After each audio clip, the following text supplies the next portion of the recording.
va parler d'Anthropocène. Anthropocène, c'est quoi? C'est un néologisme qui a été pondu en l'an 2000 par un type qui s'appelait Paul Crutzen. Paul Crutzen, il était en février, en l'an 2000, au Mexique, dans un colloque. Un colloque qui portait sur l'Holocène. L'Holocène, c'est le nom de la précédente époque géologique qui a commencé il y a 11 700 ans. Et puis, lors de ce colloque, à un moment donné, il a dit « mais en fait, on n'est plus en Holocène, on est en Anthropocène ». Voilà, il a composé ce terme sur le vif, comme ça a été une impro, voilà. Mais une impro d'un genre un petit peu particulier, d'une impro qui est rentrée dans l'histoire. Alors pourquoi elle est rentrée dans l'histoire, cette impro? Parce qu'elle est le fait d'un prix Nobel. Paul Crutzen, il avait eu en 1995, 5 ans auparavant, un prix Nobel de chimie pour ses travaux sur la constitution chimique de l'atmosphère. Et donc, quand on obtient un prix Nobel, on est transformé comme ça en E2, en Michael Jackson. Voilà, de fait, tout ce qu'on peut dire ensuite, même si c'est de l'ordre d'une impro, ça peut rester dans l'histoire. Et puis ensuite, c'est resté dans l'histoire aussi parce que ce terme-là, il a été d'une certaine façon comme préparé par l'histoire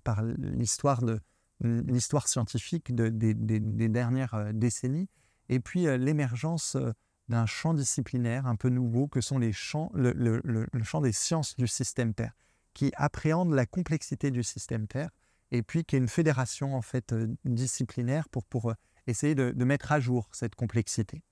Et en produisant la terminologie anthropocène, paf, elle est arrivée voilà, comme sur un terrain qui a été préparé. Ce qu'on peut dire aussi, c'est qu'il y avait Eugène Stromer, voilà, un chercheur qui utilisait déjà de façon informelle la terminologie anthropocène depuis quelques années. Et puis ensuite, voilà, Paul Crutzen et Eugène Stromer, ils ont écrit un petit article dans la revue Maison du colloque qui avait été organisé au Mexique. Et puis ensuite, Crutzen, il reprendra les grands éléments de ce bref article, dans un très bref article aussi, dans la revue Nature en 2002, qu'il signe seul. Et puis ensuite, il a rassemblé autour de lui certains chercheurs particulièrement brillants, et puis qui, comme lui aussi, avaient une capacité à parler aux médias, aux sociétés dans son ensemble. Et puis à partir de là, de fait, ils ont donné une caisse de résonance médiatique.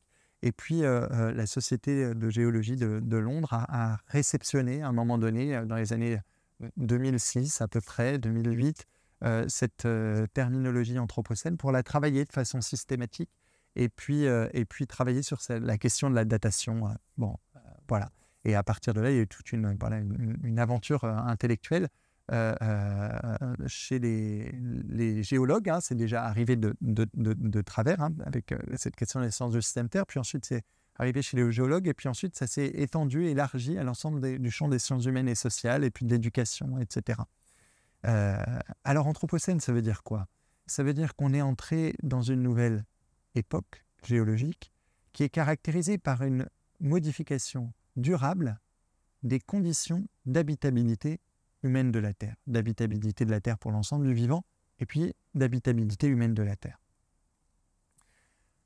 Anthropocène, ça renvoie à la question des systèmes complexes et d'une interrelation de tout un ensemble de sous-systèmes qui organisent le système Terre. Moi, j'aime bien ramasser cette complexité-là de façon, dans un schéma un petit peu simpliste, en disant, mais en fait, fondamentalement, le système Terre en Anthropocène, il est la résultante de 3 grands ensembles. Le climat, la biosphère et les sociétés. Et qu'est-ce qui se passe aujourd'hui?